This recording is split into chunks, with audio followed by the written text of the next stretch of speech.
Сега всички целият Люлин чу. Защо обаче? Защото сегашната управа на Столична община, сегашната управа на Люлинската община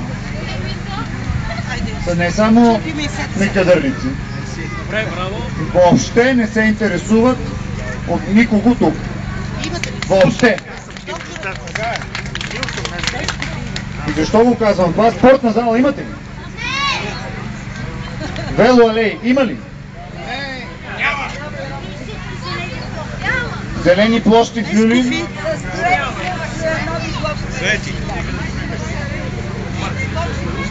Пазара, тук, който е до нас. Вчера валя дъжд, ходехме с Юлия, бяхме тук във вода. А ние там бяхме, не знам, 1 час. Хората са там по колко? По 10 часа на ден? Някой да се е погрижил за пазара? Някаква промяна да има последните 2 години? Да не говоря за генерална промяна, говоря за някаква мъничка промяна. Нещичко да се е променило. Спирките са наводнени. Значи вижте, аман.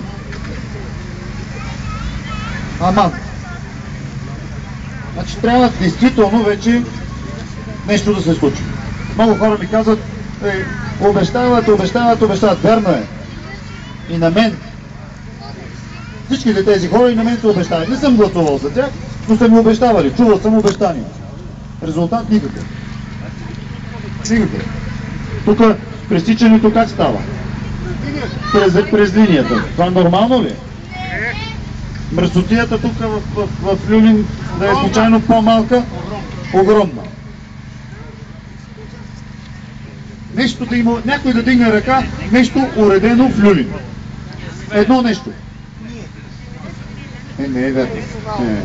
Това най-добре. Не ме слушате внимателно. Или не мислите. Има едно. Обаче само в Люлин от цяла София. Метрото.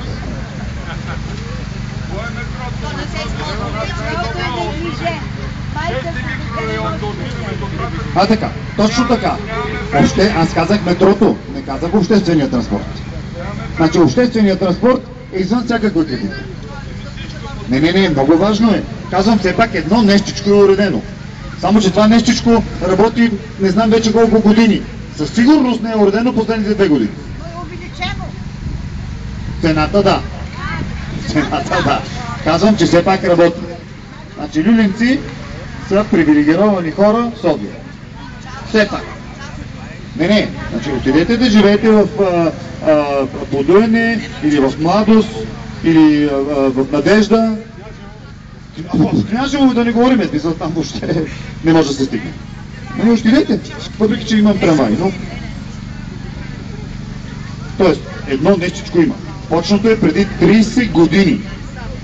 Метро, нормално метро, в не по-малък град от София, се строят по не по-малко от 10 км на година. За 5 години може цялото метро да се направи. Какво обяснение получаваме? Никакво. Софийската община, а преди Софийската община, софийските граждани плащат данъци. Имам чувство, че дори живеят, за да може някакви си хора да строят метро, примерно. Всичките ни данъци, всичките ни усилия отиват някакъв да строи метро безкрайно дълго време. Какъв е той? Японец ли е, кореец ли е, какъв е? Моля? Не, после изведнъж стана кореец. Сегашният уж компетентен, а напълно неук кмет тича някъде да обяснява, че ще доведе други японци. Човека нищо не разбира, нищичко не разбира. Има хора, които му вярват, те са гласоподаватели, няма да кажа нищо лошо за никой гласоподавател в София. Но просто са подведени, той самия по цял ден го подвеждат. Защо?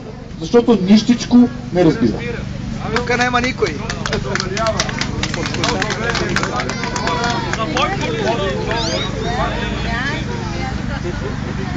Говори се за Люлин, чувал съм го много пъти, спавам.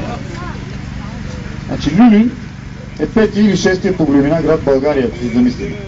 Той, даже не е ясно колко, но Юлия ни каза 130 хиляди. Повече. Може и да са 150, може и да са 160 хиляди души. Това са така както ви гледам, всичките добре облечени, умни, симпатични, някои от вас вече усмихнати хора. Вече усмихнати, защото ви карам на сила да се усмихвате, няма много на какво за сега. Искам нормален живот за хората. Сложно ли е това? Искам наистина нормален живот за хората.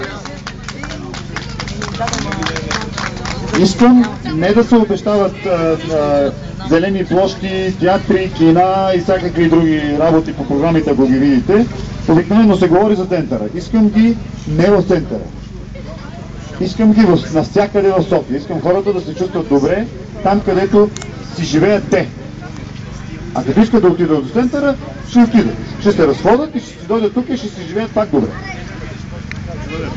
Искам да има спортна зала. Искам да има театър, културен дом, пазара да е оправен, зелените площи не просто да бъдат защитени, защото ми се говори да защитете зелените площи. Не, искам да се инвестира в зелени площи в София. Кофите за буклук насред шосето. За общинска сграда не знам, за чиновниците ще мисля накрая. За чиновниците ще мисля накрая. Ако въобще нещо заслужават. Басейн, добре, разбира се. Социалният център за инвалидите говорихме, госпожа, вчера обещах ви. Ще обещах ви. Социален център, това е минимума. Това е минимума. Вие ми казахте, че имате 80 квадрата или колко бяха? 86 квадратни метра. Това ли е проблема на общината? 86. Знаете ли колко квадратни метра има в Софийска община София? Стотици хиляди. И това нещо на 86 на квадрат, за какво говорим? Пак казвам, в Софийска община са се настанили едни хора, първо едни чиновници, някои от които, между другото, много чиновници има, които са читали хора. Просто са поставени в лоши условия за работа. Трябва условията да бъдат подобрени. Това е важният въпрос. Но има и други, които не са чиновници, или които са тунеядци, или направо бездарници, които трябва да си отидат. Това е. Просто послание. Поне за мен е просто. Някой ми каза, не съм бил конкретен. Нали? Ето го вашия бъдещ кмет.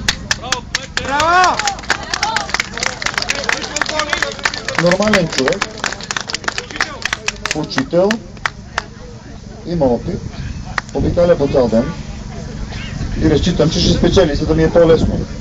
Но понеже много често ми се каза как ще се справиш с местните избрани кметове. И ще видите, няма всичко да кажа. Ще видите как ще се справя. И ви казвам, аз нося отговорност. Не съм като Борисов. Те са виновни, парламентът е виновен, правителството е виновно, общинският съвет е виновен. Аз никога не съм виновен. Ето ме. Ако съм виновен, виновен съм. Аз нося отговорност. Аз нося отговорност дори за това, за което ми се казва, че не мога да нося отговорност, нямало как да ги освободя. Няма да ги освобождавам. Просто ще си отида. И никой няма да разбере защо. Подчертавам обаче защо ще си отида. Защото една от причините да са защитени избраните хора, включително народните представители, е защото понякога в България и навсякъде по света един политически противник иска да се разправи с друг. Това не. Аз ще говоря с всеки. Даже и така да е. Като избран ще говоря с него. И няма да го карам да се маха никога, няма да го натискам никога, той си гледа работата, ако хората не са доволни от него, след 4 години ще изберат друг. Но крадец, мошенник, бездарник, безделник, аут. Има голяма разлика. Повлекох се много да говоря, като ми дадат микрофон, понякога се увличам. Готов съм, може би по-лесно ще бъде лично да си говоря, който иска, ще си говорим. Сега тези прекрасни деца, които танцуваха, ако на този студ още могат да танцуват, не знам къде са, всички ще им се радваме. Ето го господин Цанев, много важен член на щаба на Мартин Димов в София. Юлия Чинзова, бъдещ общински съветник.